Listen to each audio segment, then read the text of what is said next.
রসায়ন। আয়নিক বন্ধন ইলেকট্রন আদান প্রদানের মাধ্যমে যে বন্ধন গঠিত হয় তাকে আয়নিক বন্ধন বলে। যেমন সোডিয়াম একটি ইলেকট্রন দান করে সোডিয়াম আয়নে পরিণত হয়, অপরদিকে ক্লোরিন ওই একটি ইলেকট্রন গ্রহণ করে ক্লোরিন আয়নে পরিণত হয়।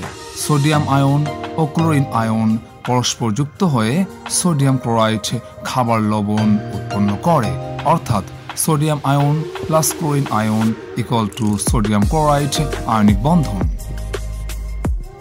সমযোজী বন্ধন ইলেকট্রন শেয়ারের মাধ্যমে যে বন্ধন গঠিত হয় তাকে সমযোজী বন্ধন বলে। যেমন হাইড্রোজেন তার একটি ইলেকট্রন ক্লোরিন এর সাথে শেয়ার করে হাইড্রোক্লোরিক অ্যাসিড গঠন করে।